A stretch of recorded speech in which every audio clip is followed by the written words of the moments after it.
வணக்கம். தற்பொழுது தமிழ்நாடு பத்திரப்பதிவு துறையில் அரசு நிலங்களின் மீதான வழிகாட்டி மதிப்பு கைட்லைன் வேல்யூன்னு சொல்லுவோம். அந்த கைட்லைன் வேல்யூவை ரிவைஸ்டு பண்ணி, அதாவது உயர்த்தி, அதற்கான வரைவினை பதிவுத்துறையினுடைய இணையதளத்தில் பதிவேற்றம் செஞ்சுருக்கிறாங்க. அதுவும் தெரு மதிப்பு அடிப்படையிலும் புலையன்களின் அடிப்படையிலும் இல்லாமல் வகைப்பாட்டின் அடிப்படையில் குடியிருப்பு பகுதி 1, குடியிருப்பு பகுதி 2 என்கிற இணையதளத்தில் அரசு நிலங்களின் மீதான வழிகாட்டி மதிப்பு குறித்து ஒரு வரைவினை தயாரித்து பதிவேற்றம் செய்திருக்கிறார்கள்.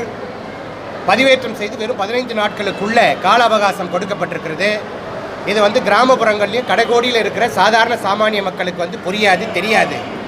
ஆகவே அந்த பதிவுத்துறையினுடைய வழிகாட்டி மதிப்பு உயர்வு குறித்த வரைவு இருக்கு இல்லையா, அந்த வரைவினை அந்தந்த சம்பந்தப்பட்ட சார் பதிவாளர் அலுவலகத்தினுடைய வெளியில் இருக்கிற விளம்பர பலகை அல்லது தகவல் பலகையில் ஒட்டி அனைத்து பொது மக்களும் அதை பார்த்து அவர்களுடைய நிலங்கள் என்ன மதிப்பு இருக்கிறது, எந்த அளவில் உயர்த்தப்பட்டிருக்கிறது என்பதை அறிந்து கொண்டு புரிந்து கொண்டு அவர்களுடைய ஆட்சேபனைகளையும் சம்மதத்தையும் தெரிவிக்கக்கூடிய வகையில் பதிவுத்துறை இந்த திட்டத்தை அவசியம் இன்னும் 30 நாட்கள் கால நீடிப்பு செய்து அனைத்து தரப்பு மக்களும் தெரியக்கூடிய வகையில் ஒட்டப்படணும். 1. 2வது, தமிழகம் முழுவதும் இன்றைக்கு ஒரு சிறு விவசாயிகள் காலி ஏக்கர் நிலங்களை வாங்கி பதிவு செய்ய முடியவில்லை. அவங்களுக்கு பாதிப்பை ஏற்படுத்துகிறது. ஸோ அந்த பிரச்சனைகளை முதல்வரும் பதிவுத்துறையும் கவனத்தில் கொண்டு விவசாய நிலங்களை விவசாய பயன்பாடோ அல்லது பண்ணை நிலங்களோ என்கிற வகையில் குறிப்பிட்டு பதிவு செய்வதற்கான ஒரு வழிவகையை செய்து அந்த பிரச்சனைகளுக்கெல்லாம் தீர்வு காண வேண்டும். நேற்றைய தினம் தமிழ்நாடு வீட்டு வசதி மற்றும் நகர்ப்புற வளர்ச்சித்துறையில் 750 சதுர மீட்டருக்குள் கட்டப்படுகின்ற 8 வீடுகளுக்கு கிரவுண்ட் +3 ஃப்ளோர்ஸு தரைதளம் மற்றும் 3 தளங்களுக்கு கட்டக்கூடிய வீடுகளுக்கெல்லாம் இனி நீங்கள் முடிவு சான்றிதழ், பணி நிறைவு சான்றிதழ் வாங்க வேண்டிய அவசியம் இல்லை என்கிற ஒரு அறிவிப்பை கொண்டு வந்திருக்கிறது.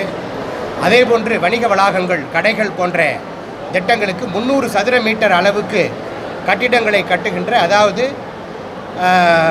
3225 சதுரடிகள் அளவிற்கு கட்டக்கூடிய வணிக வளாகங்களுக்கு கிரவுண்ட் +3 ஃப்ளோர்ஸ் 14 மீட்டர் உயரத்திற்கு கட்டக்கூடிய கட்டிடங்களுக்கும் இனிமேல் பணி நிறைவு சான்று பெற வேண்டிய அவசியம் இல்லை என்கிற திட்டத்தை கொண்டு வந்திருக்கிறது.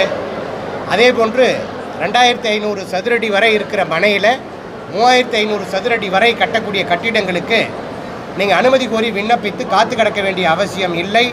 அதற்கான கட்டணங்களை முறையாக செலுத்திவிட்டு சுயசான்று, செல்ஃப் சர்டிஃபிகேஷன், சுயசான்று கொடுத்துவிட்டு நீங்கள் சுயசான்று செல்ஃப் சர்டிஃபிகேட் கொடுத்துவிட்டு நீங்கள் அந்த கட்டிடங்களை கட்டலாம் என்கிற அளவுக்கு அந்த சட்டத்தை கொண்டு வந்திருக்கிறார்கள். இது உள்ளபடியே பாராட்ட வேண்டிய சட்டம். இது எண்ணற்ற பொதுமக்களுக்கு சிறிய அளவில் ஒரு கிரவுண்டுக்குள்ளே வீடு கட்டுகின்றார்கள் அல்லவா, கிரவுண்ட் +1 தரைதளம் மற்றும் முதல் தளம், அப்படிப்பட்ட பொதுமக்களுக்கு இது பெருமளவில் பயனுள்ளதாக இருக்கும். இந்த திட்டத்தை அகில இந்திய ரியல் எஸ்டேட் கூட்டமைப்பு பாராட்டுகிறது, வரவேற்கிறது, வாழ்த்துகிறது. இதற்காக வீட்டு வசதி மற்றும் நகர்ப்புற வளர்ச்சித்துறைக்கு எங்களுடைய கூட்டமைப்பினுடைய நன்றிகளை தெரிவித்துக் கொள்கிறோம். போதும்னு நினைக்கிறேன், நான் ரொம்ப பேசிட்டு